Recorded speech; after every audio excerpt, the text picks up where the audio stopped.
DMT World presents The Rambling Rabbit, and I am its host, HappyKB.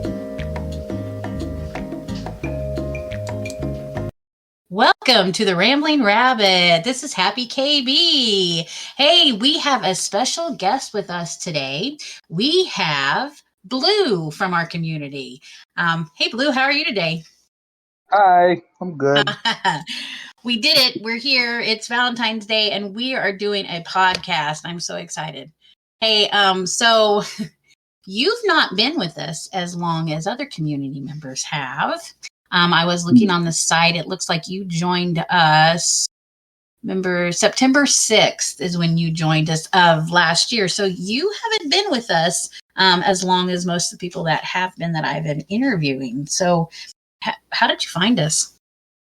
Well, to be honest, I was looking for like apps about psychedelics on the App Store, and I just typed in DMT, and y'all popped up, and I was like, "Oh, I'll see if it's active." I've If it was active. I hear this quite a bit from people. They're like, "I was just looking for." I'm like, "You were just cruising around looking for DMT," and to me, I'm like, "That's strange in my brain," because when we started the website, we moved over from Facebook, our Facebook group, because it was they were trying to keep shutting it down with the community notes and stuff or whatever. And so I never thought people would just go type in DMT world to see what they could pull up. I mean, or DMT just to see what they pull up. And the fact that that's what you guys do. But, 4 years ago, it wouldn't have happened that easy. We've been around long enough and have established DMT world that now when you do put in DMT, we're one of the first things that pops up. And I think that says a lot about how much time we've put into just this site. So what do you think about our site? I mean, I'm impressed. I've been through a couple of psychedelic servers on Discord and stuff, and they don't quite have the same energy as this one does. Right. A lot of the other ones are, the people aren't very mature, and a lot of them are younger. Even the ones that aren't, like, they don't always act like adults. Right. And this community isn't like that, and I really like that. No, it's not like that. Even between the site and Discord, since we use Discord, and a lot of people, I don't know actually if they understand this or not. I'm glad that you're a more Discord user, because I want to talk about Discord to some people, because a lot of them don't realize that we utilize the Discord server for real-time chatting. The site itself is not as fast. It's a nice, slower paced feel to it. And so, like, if you're going on and you're wanting to have like the conversation, the real-time conversation, it doesn't happen on the site as easy because we're not on it like we are on Discord. And so Discord is really nice, where it has been able to be the place where we can sit and we can have that real-time chat, because a lot of us, we just don't have anything else to do. Yeah. And we've built a nice, tight-knit community. Everybody on there is super nice. We have our community builders are the people that come in, and they're the ones that basically keep everything going and keep everybody kind of in the vibe. And yeah. So may I ask, how old are you? I just turned 19 the other week. Oh my gosh, you're so young. 19. So how long have you been doing psychedelics? I'd say since I was 16 or 17. Okay. I actually did acid before I really smoked weed. It was literally, I didn't know much of anything about it. I asked my friend, like, "You want to go buy some weed or something?" And he's like, "Hold on, I got something better for you." And he brought me to the bathroom, and this dude just handed me a piece of paper and was like, "Here, take this when you get home tonight." And I'm like, "Oh shit, okay, what is it?" And he was like, "It's a tab." And I had to do a bunch of researching to figure out what the fuck that meant. Oh.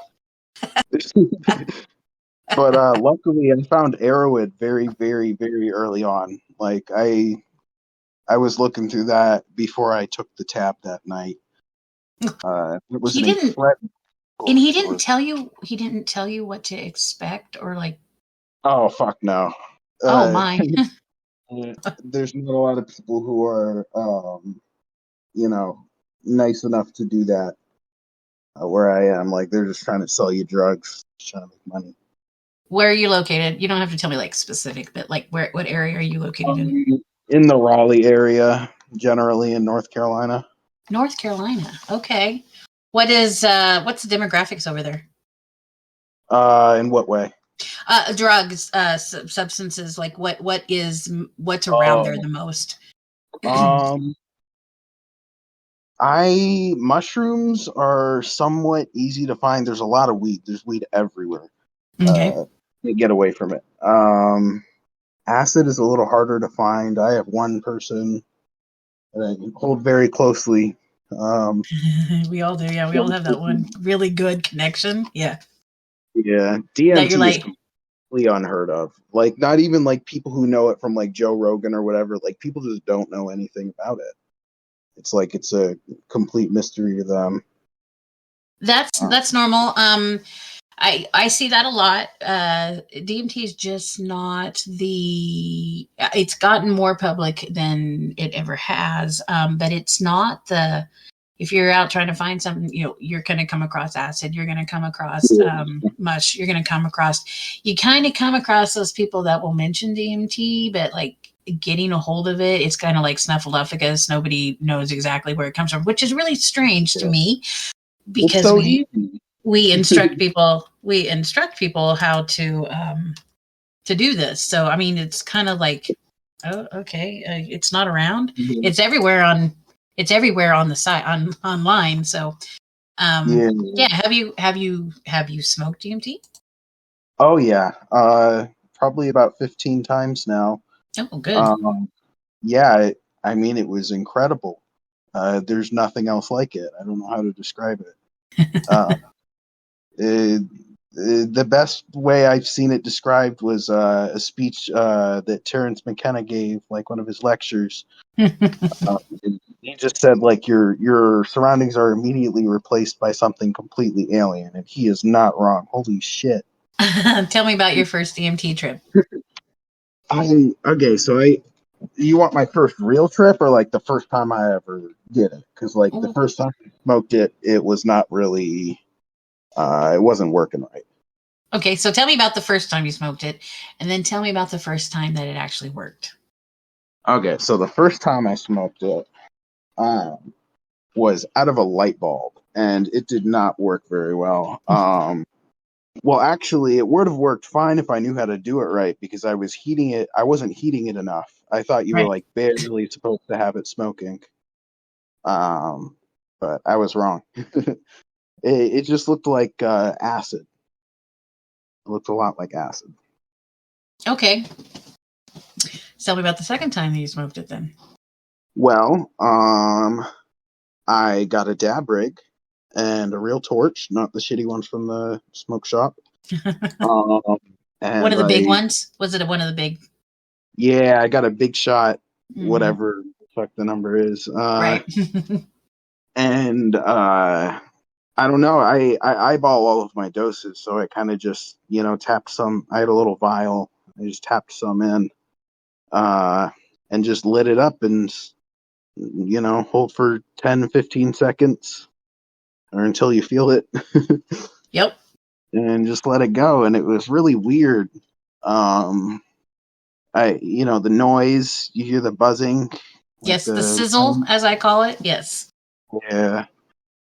And it was weird. I always do it on my porch because I can't smoke it inside. And I live with my parents still. So. Right. They would smell that, definitely. Yeah, they would know what it was too. Oh. Yeah. But I was out on my porch and I was looking down. I had my lockbox open. It's just like a Pelican case. Mm-hmm. And I had it open and all my stuff was inside. And I had my scale with a little bit of DMT left on it. I tried to weigh it, but it didn't work very well. And like everything looked like it had like a second layer over it, kind of. Yep. and it was like made out of colorful light, and there were these little dudes running around, and they kept jumping on me. And I looked down at the DMT left on my scale, and one of the little dudes started dancing on it and pointing up at the stars. And so I looked up at the stars, and I heard a weird noise, and I thought it was aliens, but I don't think it was. Well, you never know. Yeah. Alien biotechnology. Right. We're tapping into something, that's for sure. Yeah. So, tell me, what do you do in your parts of the world? You're 19, so you're not in school, right? Do you work? Are you working? Are you in the workforce? Are you just kind of taking a gap year? Like, what are you doing? I in a tough spot right now. In terms of working. I had a seasonal target, but seasonal ended, and I had told them before that I didn't want to come back because it was really hard work and just, difficult hours and stuff. And I wasn't interested in coming back, but I quickly regretted that after found it very difficult to find another job. So right now I'm really just trying to find a job, pretty much anywhere. What do you want to do? Like, what kind of interests do you have? If I really had to choose, like my top 3 picks, I would want to work at Barnes and Nobles. I would like to work at a gun store. Oh. You're not old enough to work at a gun store yet, though, right? I am. I'm 18. I think I believe that's old enough. 18? Yeah. I mean, you got to be 18 to buy a rifle. So I figure. I believe. I don't know. It's been a long time since I bought a gun, and some of those laws I'm not really sure what things are. I mean, it's crazy to me that you have to be here in Kansas. You have to be 21 to be able to go into a smoke shop and buy anything. What? Yeah, for real, in Kansas. Technically, it's like that here too, but a lot of the shops just don't give a fuck. Well, yeah. So, okay. What are your laws, like legality-wise, for like marijuana and psychedelics and all that? It's all illegal. It's all illegal? I sit in it. My Kansas is the same way. Nothing is legal here. Cannabis laws should be changing soon, but not currently. We do have like Delta 8, and actually, I have a 3 cheat cart right now. It's Delta 8 THCA, maybe. Yeah. Something like that. But it's like the legal stuff. It's pretty good. It does the trick. And so you do a lot of old school, like black market.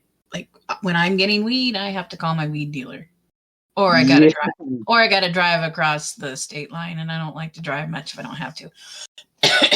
But I do it old school. Up to my house. You what? He just pulls up to my house or leaves it at a drop spot. Yeah, you do it old school. You do it like I do. We're still got our weed dealers. We're still trying to. I'll meet you in the parking lot. We'll just do a quick drop off. That even was legal. Okay, me too.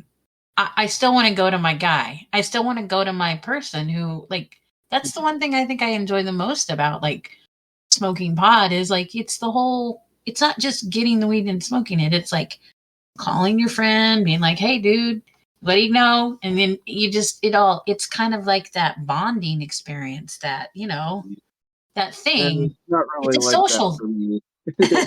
Well, you're still a little young. He always wears a ski mask. Really? Yeah. Is he a friend or is he just a he's a dude I met in high school. Okay, I wouldn't really call him a friend. We actually almost fought once. I almost fought him. Those are the best people to get your substances from. The people you might fight. There's a respect. There's a respect there. Yeah, they're boys. And we didn't actually fight, so that's a plus. But yeah, I don't really know him. He just pulls up to my house, drops my weed off, and leaves. Hey, that's all I'm you need trying, to know. yeah, I'm trying to find a new one though, because he fucking charges me like $40 For for like 3 grams, dude. 40 He bucks for upcharges 3 because he grams. has to deliver. Oh, do you drive? No, No. no, no way. Yep. So then you No, gotta pay. You gotta pay for the delivery service, then, huh? yep.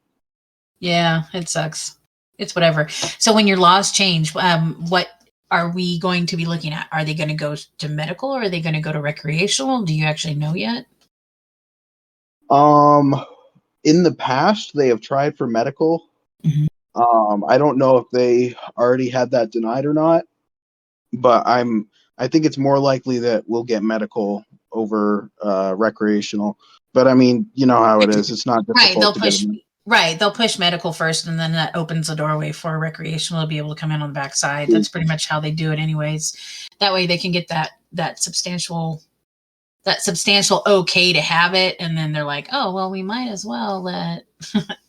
But it's okay. Get your medical card when it goes medical, and you'll be gravy. I mean, Yeah. medical weed is super great. Like when I was in college, way back when the dinosaurs were, I had this friend, and he would show up at the house. He went to college there with us, but he would like disappear during the summertime. I had a house, and so he would like disappear a couple months out of the year, right? Because they were growers.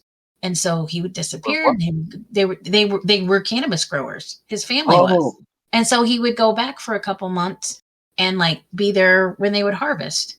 And then the next thing I know, the dude would like show back up, and he would have all this weed on him. And I'm just like, it was a gold mine. I don't know why I was telling you that story. See, I do this a lot. So you just gotta. no, it was a cool story. Keep telling me these stories. I'm not even sure, but he did. He would go and help harvest, and then he'd come back to the house. And my house was like the house, like that's where everybody came. And he Yeah. would sit on my couch with my wooden box that had all the goodies in it, and he would sit there, and I would have all these people that would come through the house because they always came over to my house because it was KB's house. They would come to the house and they would sit down. Of course, there was always this for a new bowl rule that I had where a person comes in, somebody has to load a bowl, right? I only had to load one bowl of the night, and that was always the first bowl that I ever smoked. And by the end of the night, there'd been 20, 25 people that came to the house, and I didn't have to smoke my white weed, but I was really high. But anyways, this guy would come in and he'd sit down, and we'd all have our sessions, and we'd all sit there and do our thing, and they'd bring their guitars or they'd have their drums or whatever, and we'd be sitting there, and next thing you know, it would be time for everybody to leave, and people would trickle out. And by the end of the night, when my friend would get ready to leave, he'd open that box, and that box was empty because we had sold all that weed, but nobody ever saw it. You never saw hands change. You never saw money, nothing. And that's what he would do. He'd come over the weekends, and he'd just sit there. Holy shit. He was just selling weed in your house the whole time. What the fuck? Pretty much. New person, new bowl, and he made tons of money.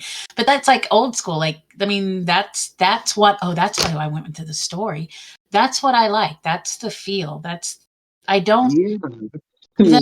way, it's a community. It's a communal type thing. It's a bonding experience, sitting down with your dude and like just rolling up a fatty and smoking and just having conversation. Like, we don't do that. We go into dispensaries now. We stand in a line.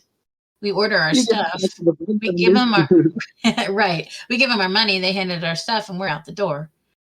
I miss the way that it used to be, and it's just the way that it is. What do you think about what do you think that if federal actually gets legalized first, what do you think that does to your state laws? I'm not sure. I think it would still be separate. I think people would just stop getting raided by the DEA. I think it would be local police. Then that would put strain on that, and people wouldn't want that. So honestly, they'd probably just legalize it at that point.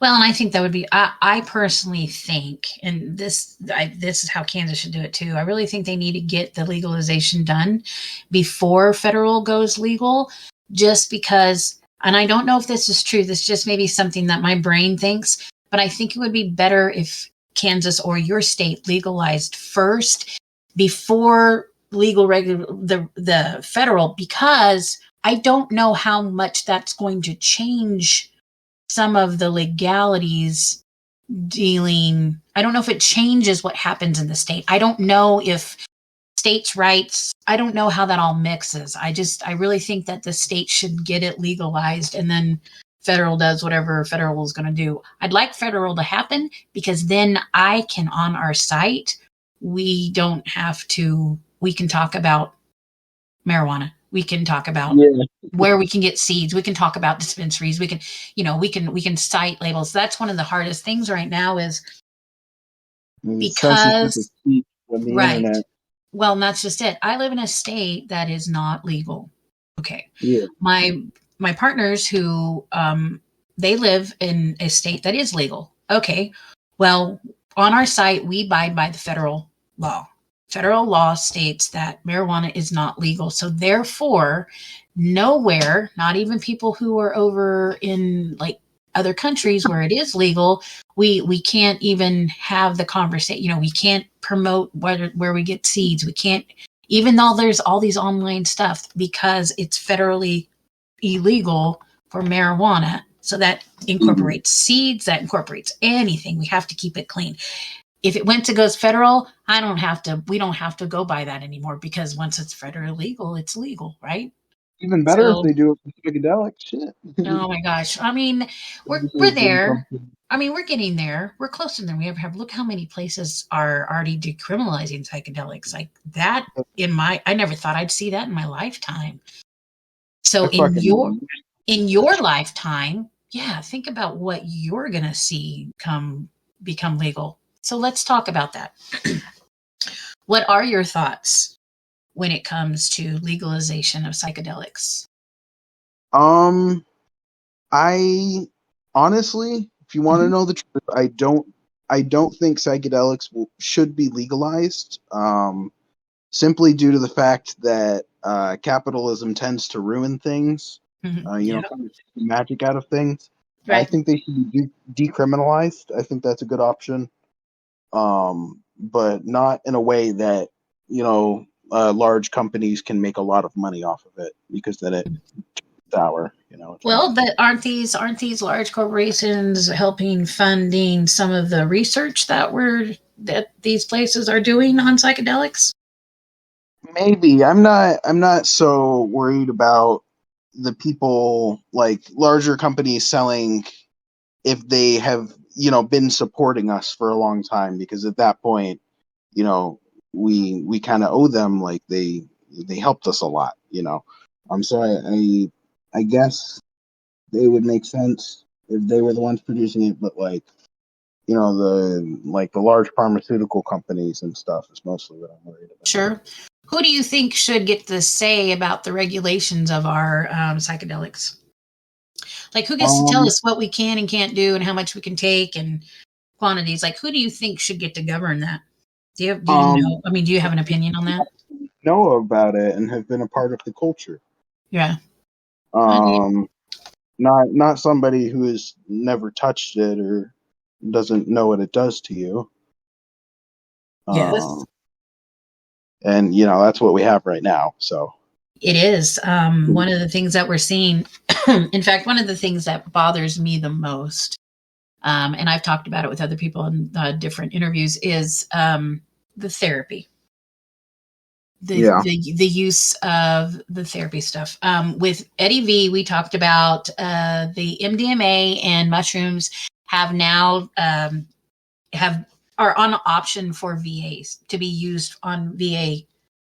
What's that? For the veterans. Veterans now have access to utilizing MDMA and mushrooms. Like that is a thing that they have now. Yes, it is big. Because I think about of any classification, people that are vets are ones that you need this aspect of this therapy. I don't have a problem with that. I think part of that is because I know so many vets that went to the mushroom. The mushroom is what they went to when they were seeking help and therapy. A lot of the meds that some of the VA, the people who have talked to me about, just weren't working. They weren't working. And so mushrooms really came into play. And I think it's a good move that this is going to be available to vets, because I think it is something that can help in this capacity. They've done a lot of studies with MDMA and post-traumatic stress syndrome. And Yeah. component would be very helpful, just because of the euphoric state that it puts you in. Also ketamine treatments, utilizing ketamine in that therapeutic set. I can understand that. I'm not real big on ketamine. It's not my substance. I don't really enjoy it. But I understand it in a clinical aspect. What is hard for me is to look at the therapy and counseling world, and it's just because I'm ignorant to it. I've never been to therapy. Have you been to therapy? I have on 2 separate occasions. One time, the first time I went, it just didn't work. I didn't feel like it was doing much. I wasn't connecting with the therapist. I figure it was just the wrong therapist. And then the second time was more recently, and it was like a scheduling conflict thing. I was at work every time he had open, and my schedule was unpredictable, so just didn't. But I mean, I think it could generally be helpful for some people. Although okay, I so have not. What if you went to a therapist that has never done the substance, but they're wanting to prescribe the substance to you, or put you in a setting where you're going to utilize the substance? What do you think about that? Substances being psychedelics. Yeah, because we're talking about psychedelic therapy. Yeah, using integration with it. Well, I mean, I think it's a plus side if they've done it. I think that would be a good thing, just so you can put yourself in the patient's, shoes for a minute. But I don't necessarily think it's essential, as long as they're the people behind the scenes that are instructing those people have done it and can give them the proper guidance to properly guide us. I agree with that. But here's my question. Here's my question to you. How do we make sure? It's a good question.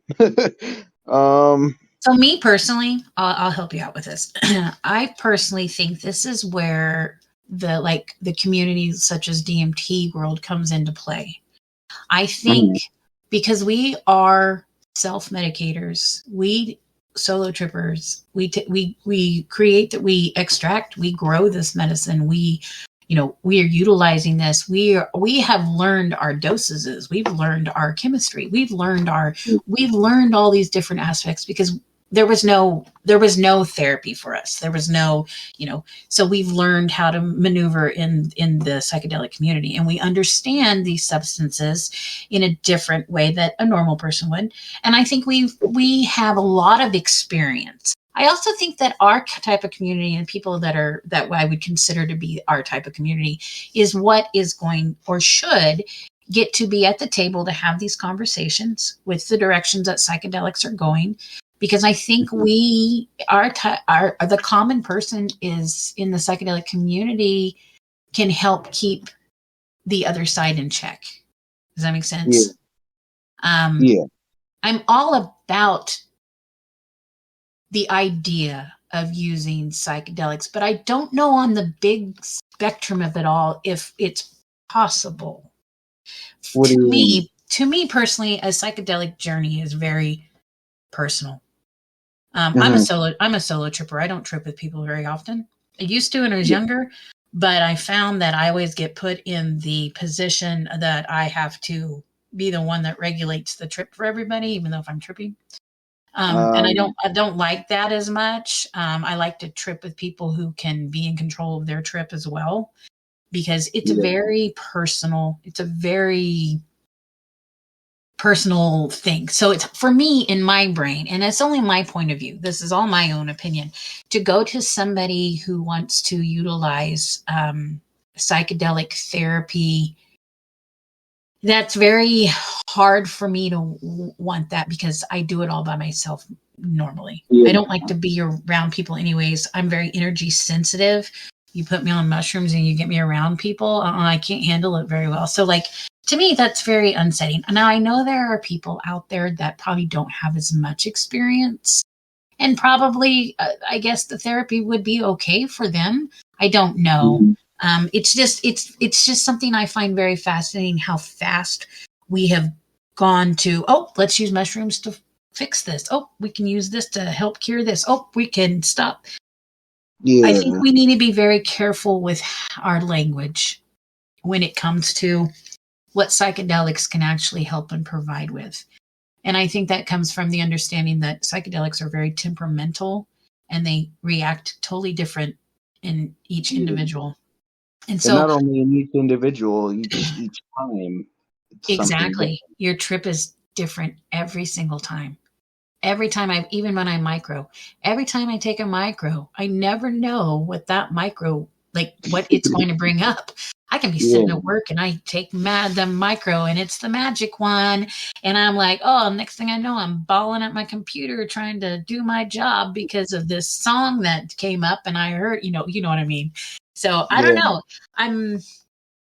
I am not closed off to the idea of utilizing it because, like, we have a gentleman that's in our community that I've done an interview with, and he does counseling and he does work with psychedelics in the therapy. And so, like, I totally respect it. I just don't have enough knowledge, I think, and or I've never put myself in that position. Like I said, I've never been to therapy. I don't know if it would be good or bad for me, but I've never felt the need to go. So again, like, I'm having a moment, I go take some acid or I smoke some DMT, get my head back together, and I I do it that way. And I think that's I'm my legit. own therapist. Right. And I think that's where it comes from, why I'm just kind of like, the therapy thing. I don't know if I really like mainstream psychedelic because it seems to be a little overdone. I What do see you think? mushrooms everywhere. I love mushrooms, but I see mushrooms everywhere now. I like, Oh, yeah. it's in the psychedelic, I mean, it seems like it's just vomited everywhere. And maybe that is because I'm in the community. And so that's something that I'm always thinking about. So I'm seeing it more, but I don't know. I don't know how I really feel about it, but I've it's a also lot. seen some really weird, like, stuff with psychedelics. Like, there's this YouTuber that keeps coming up in my feed. That's like his video titles are like ripping 2 DMT carts at once and seeing how far like shit that Yes. is irresponsible, and I Irresponsible. Exactly. like it's as if he's never done it, because there's no conceivable way that somebody has actually done DMT and still chosen to make these videos or these clips or whatever. There's a lot of that happening, at least on my YouTube page. Not just Uh, yours. It's happening. Yeah, it's out there. I also am seeing a lot of dark things. Dark things coming over my YouTube that they yeah, associate with like tripping. yeah. I like the trip report stuff. Yes. Why do they post the bad ones? It doesn't make sense. I mean, I Well, get you need to, explain that these things can be, scary or dangerous, but not every other fucking video. Christ. well, because it's what people are watching. It's what people will watch. It's one Yeah. thing to see a trip where it's all happy and wonderful and blah blah blah blah blah blah blah. But people want to see the scary stuff. People want to see the bad stuff. And what people don't realize is the more that we're putting that stuff out there, the more when these people who are watching this and the more that they're tripping, guess what's happening in their trips? What they're watching. That's right. Yep. I listen to Terrence McKenna every time I trip. That's just what I That, listen to. that's good. People, I think we need to be promoting set and setting more and more, making people understand that. Okay, so me, I'm kind of a spontaneous. I'm like, oh, I'm going to take it. I'm going to go. I'm going to trip. That's kind Me of what I too. do. But I think there are more people out there that need to understand the importance of what you're feeding your brain, what you're feeding your mind, what you're listening to, what you're exposing yourself to does affect what happens in your brain. It happens in your trips. It does. And so the better, the more positive stuff that you're feeding yourself when you're in this state, you have better outcomes. And I really firmly believe that we're not teaching that as much. These are the things that I think may be slipping through, maybe my mind thinks is slipping through with this mainstream push of psychedelics, is we're forgetting about the very small, important things of trips. I like certain music. I like my salt lamps on because it's a calming effect. Like, it's these types of things. We need to be promoting it even more and more and more and more, and not just two carts and I can 4 hits. I can, it's irresponsible. And I think that our community needs to be a little bit more thought-provoking on promoting harm reduction, setting, what's going on with trips. Because we get a lot of people in now, I'm seeing that asking basic questions. And it's like we've been doing this for 4 years, and you get the new people in and they ask the certain questions and they learn what they want. But you never hear much about harm reduction as much. We get our normal people who are like, make sure you're testing your stuff. But a lot of these kids are like, I don't even know what that means. Yeah. Have you ever been on the DMT Reddit or the acid Reddit or any of that stuff? I don't frequent Reddit that much. I like to go and like search things up and then go to Reddit to find out what people are talking about. Reddit scares me. Honestly, it's kind of a toxic social media, and you really have to I go there for specifics. Like, if I'm looking up, I can't find anything else. Reddit has it. Reddit has it, and then some. So tell me about what you were going to tell me about this Reddit feed. Okay, so most of Reddit is like that. I found I really like the psychedelic subreddits, among other things. But those ones are really good. The community can be strange sometimes. Not always the nicest people, but a large majority of them are very knowledgeable. There's on the DMT Reddit, I believe, there's someone named Clob Wobbler, I believe, and he is one of the single most knowledgeable people, like on DMT, its extraction, all of that kind of stuff. Oh, good. I can think of off the top of my head.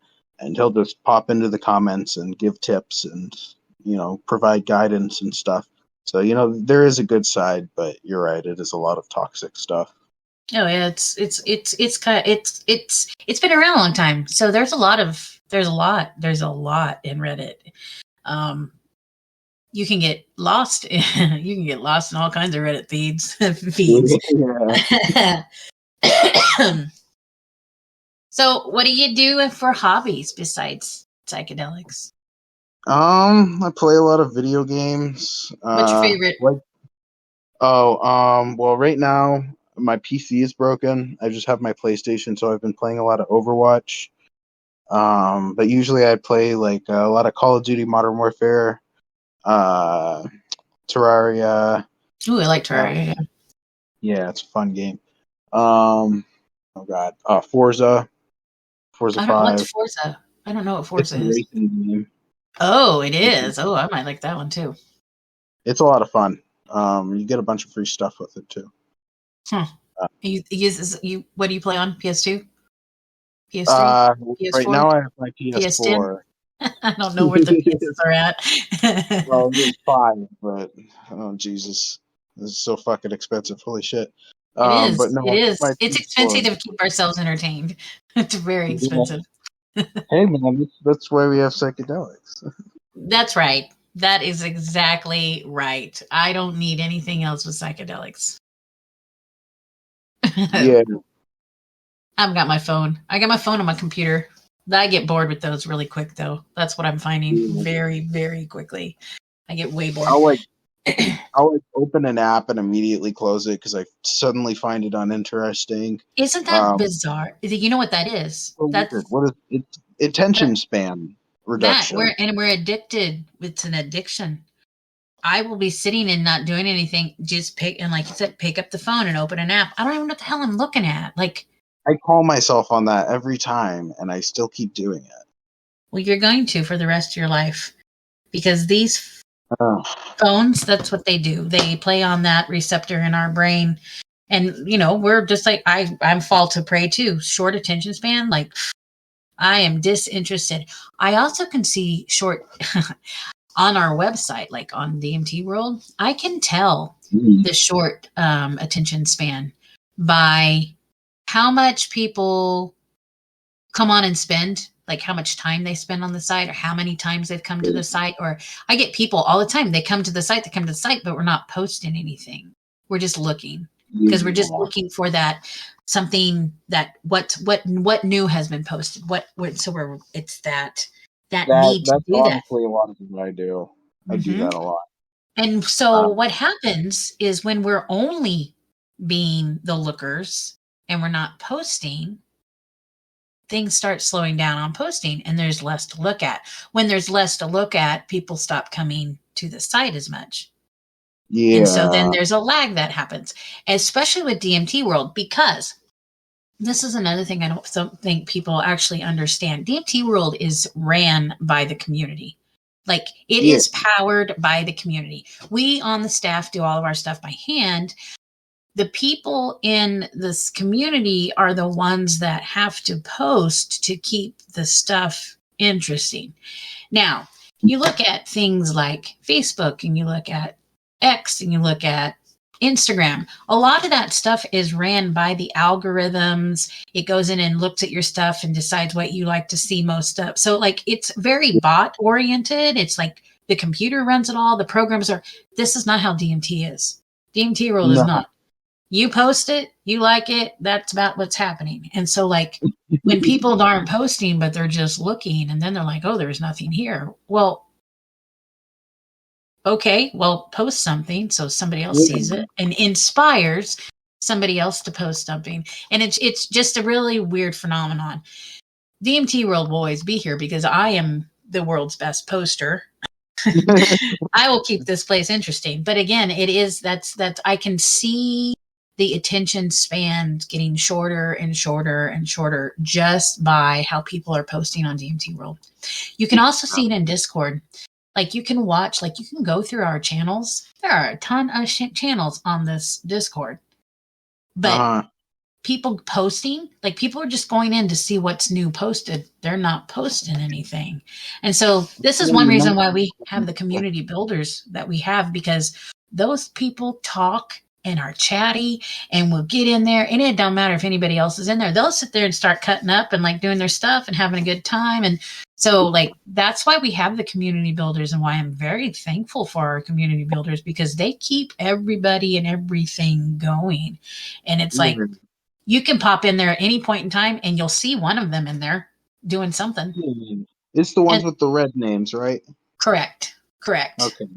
We have Eddie V, we have a Mad Hatter, we have Potassium, we have Claptrap. He is not only staff, he is also the team lead for the community builders. And then not a real redhead. Is that his name? Not a real redhead? Yeah, I actually never heard of him until recently. He took a hiatus for a little bit. He came on and then lost his Discord account and then came back, and he was there for a while. And then he left. He had some just different things he had to take care of. So he left for a little bit. Then you joined, and then he joined back in, and we put him back on our community builders because he's on all the time. And they're really fun. They're really fun people. They're very happy, high-spirited people. And there's not very many. I mean, nobody's really mean. Nobody's really an asshole. Like we don't have the assholes. We have a really good team.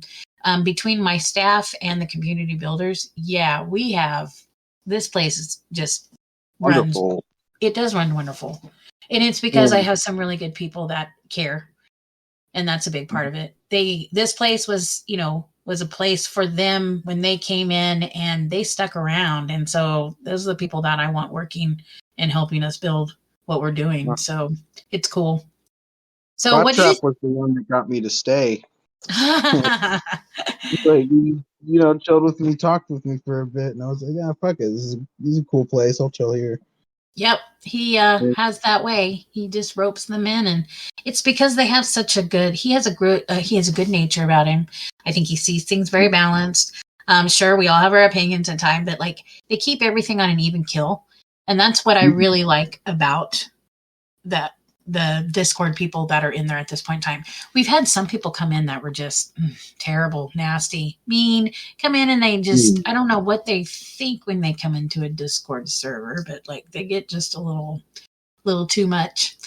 But we've got just some really nice people in there. Like we have Keys. Keys is always talking and always having a good time. And she's just she's a positive person. Ben comes in, he's on staff. He's usually in on the mornings, and he's and they're just chatting with everybody and having a good time too. So yeah, we have some really great people that maintain everything. And that's why Discord's fun being in. I've been in some Discord channels that are servers that it's not fun. People are bad. Yeah. People are mean, hateful. That's how all of my other psychedelic Discord servers have gone. Isn't that strange? Isn't that just like interesting? A little magic circle. Yes.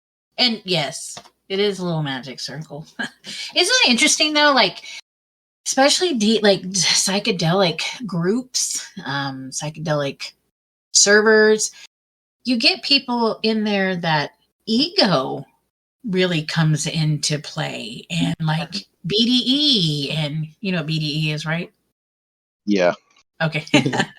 I didn't know if I had to explain that to you or not, but but they carry that energy likes to fester in these types of groups. I've been in a couple of Facebook groups that, man, like ego just runs rapid in the psychedelic community, which is interesting because like we're supposed to be taking psychedelics to like kill our egos, stop the egos, shut the ego up for a minute, like put it back in its place. And sometimes it comes back full force, like big time. Mushrooms sometimes in the psychedelic world. This is people in general. It is people in general, unfortunately.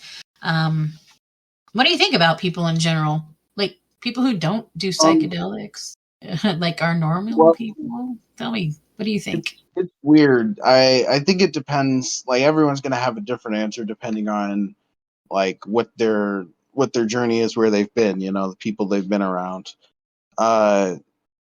At least for my school years, is mostly what I'm pulling from here. It was not good for me. I was bullied all through middle school. High school, I really got a grip. I had friends.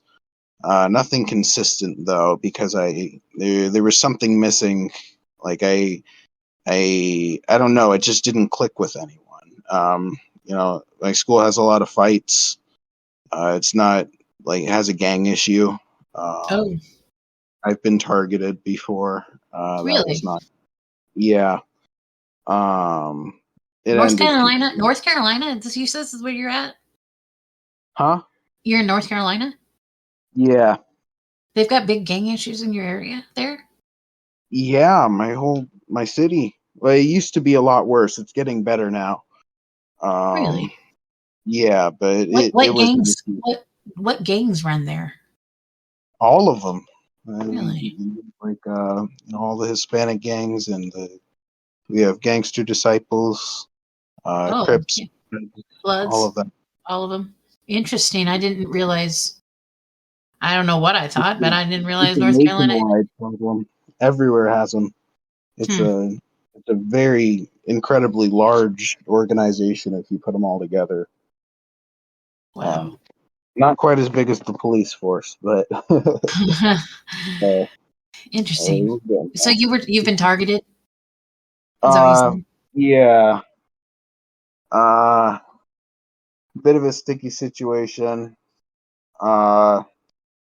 I said the wrong thing to the wrong person, and they didn't like that. Oh, They followed me around for about a week, just throughout the school. Obviously, I'm in school. I can't just leave, and I right. can't go to any authority. That ends badly. I just kind of dealt with it.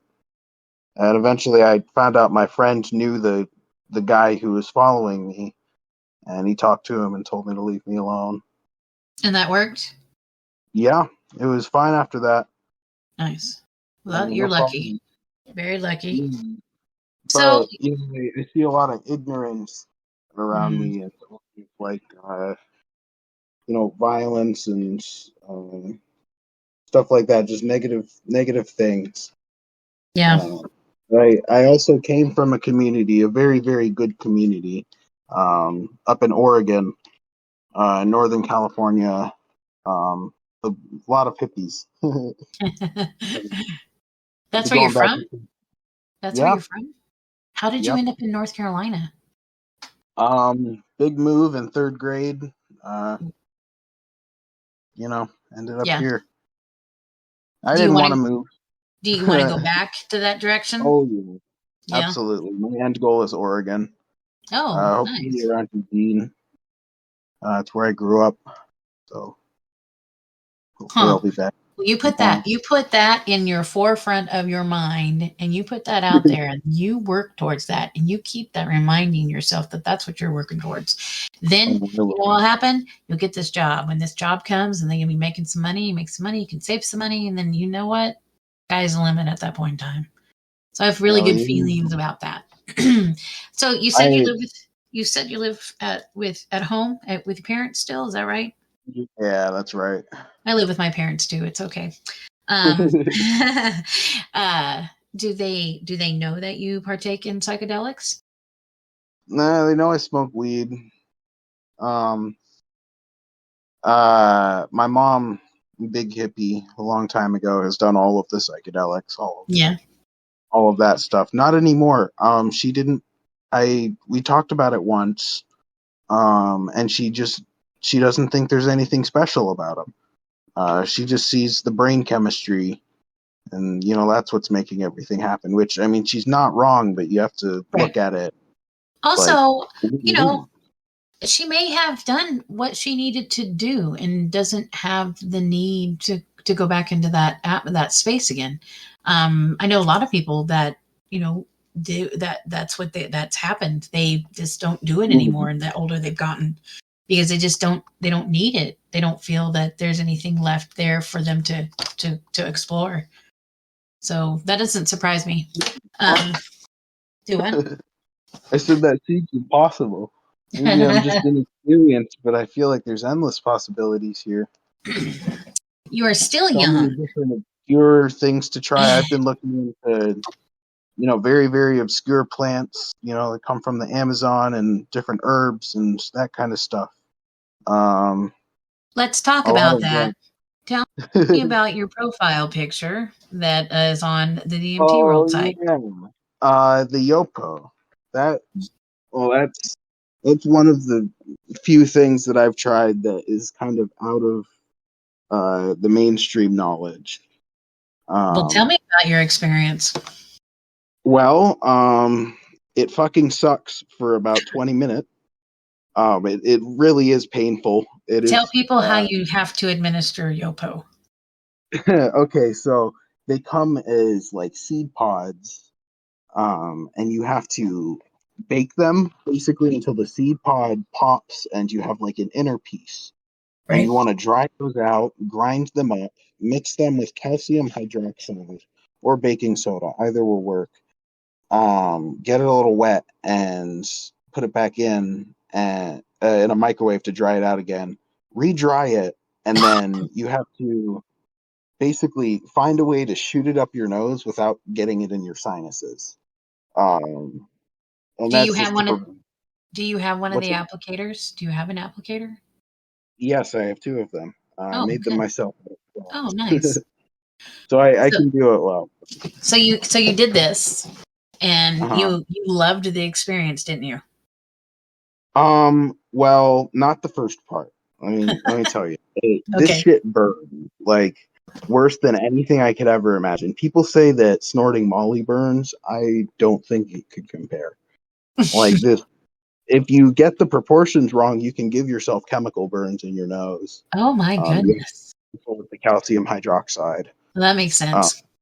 But that is it is an important part, and how they used to do it a long time ago before they just had the isolated chemical was burnt seashells, and they would grind those up, and that has what you need. Oh, okay.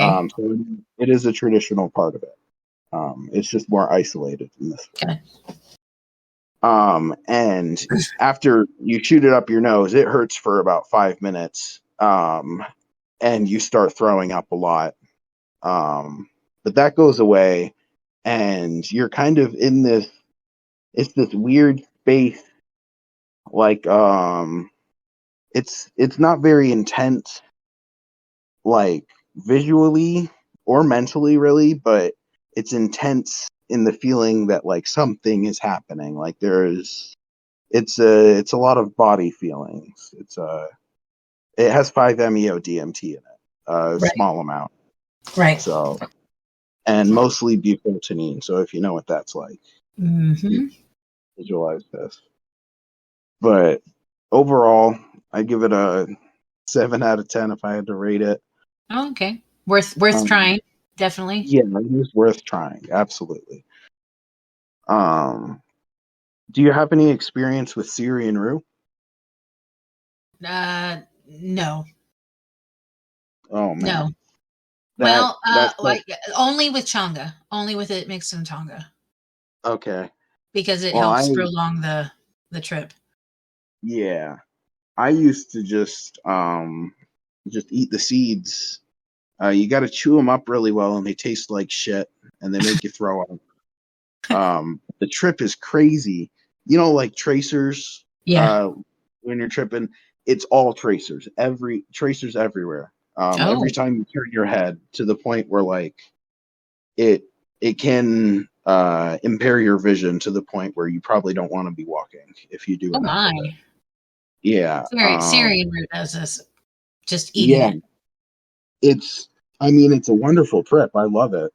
And it always gives me desert vibes. Like I feel like I should be.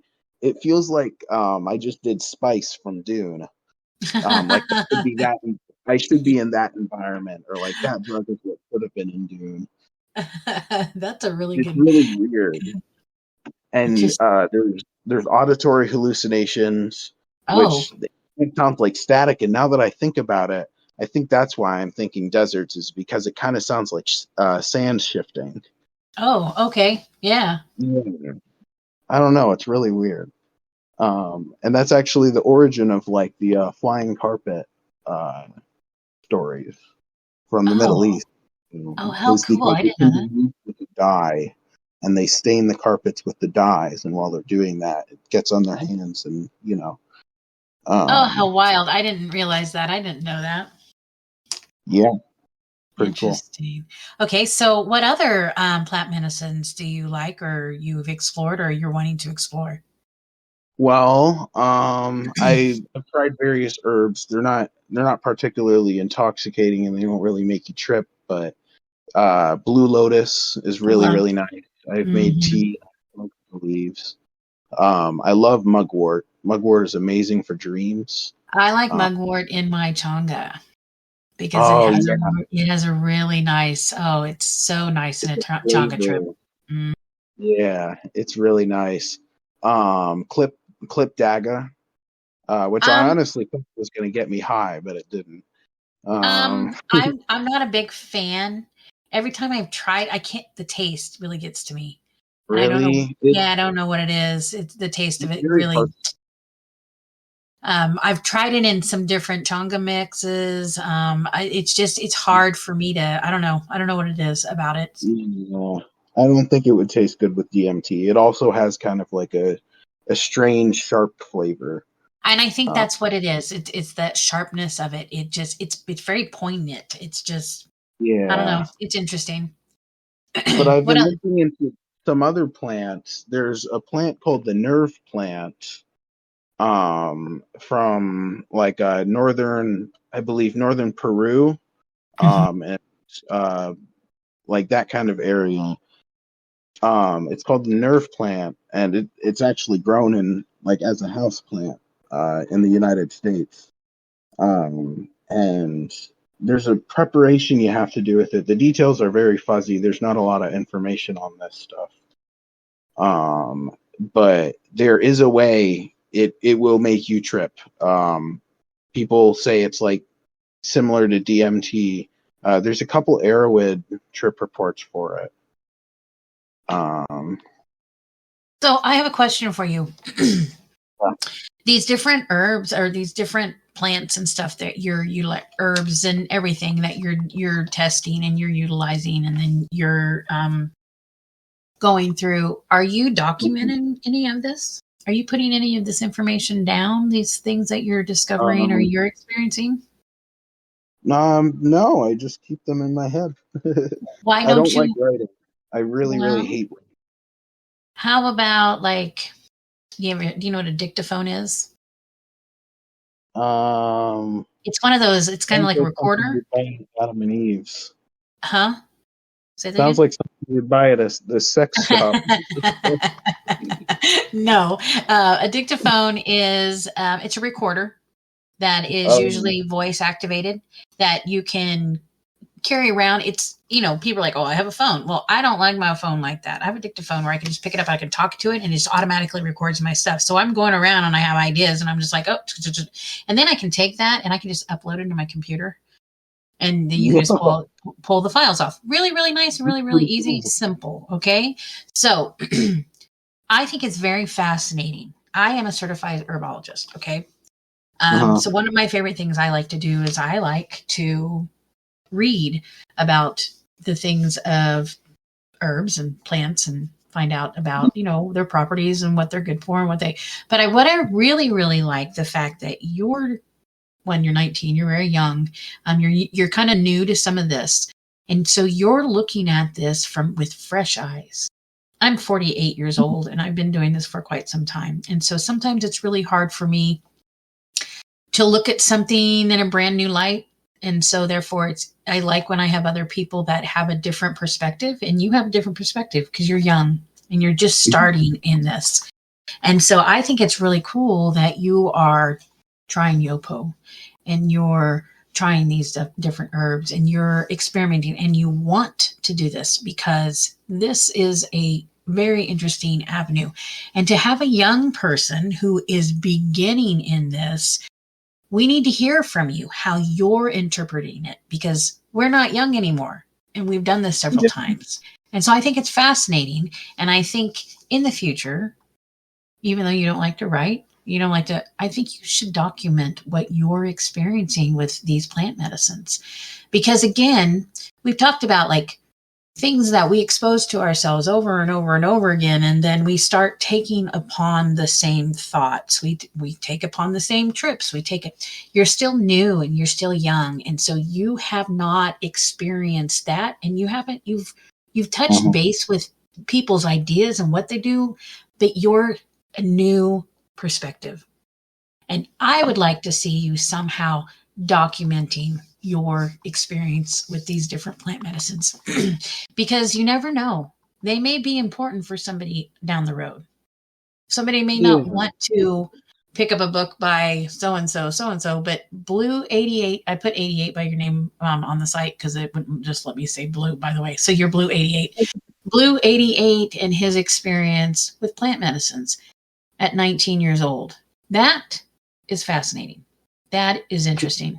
Now, plant medicines with HappyKB at 48, that's not very interesting.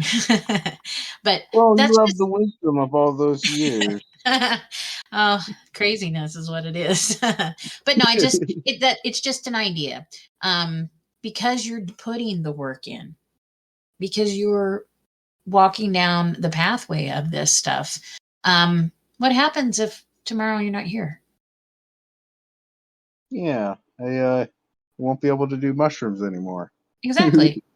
You won't be able to tell me about the new other things that you're learning about. So that's just an idea. I think it's neat I think it's neat that you're very interested in this and that you're taking this journey because, Mhm. well, it's a journey that I too would like to take. I don't always have access to it. You know, we all have different substance accesses. You have some access to these other things, and you're educating us by your experience with them. And I just think that's really cool. So that's my 2 cents to you. You should be documenting everything you should be putting down. So, and you can even just document it in DMT world. I mean, it's still going to be here forever. Yeah, right. I think the times that I have tripped, I do come in and kind of say what I'm feeling. Yes, you do. Times. You're very expressive when you're tripping. You like to tell us what's happening, and it's good. You come from a big family, don't you? Kind of. Well, I don't know my dad's side. My dad is from Panama. Panama. Yep. Born and raised. Oh, Uh, nice. I have a lot of native blood in me. Um, and he doesn't speak English, so Oh, we email what is? using Google Translate occasionally. Okay, Panama. What is he?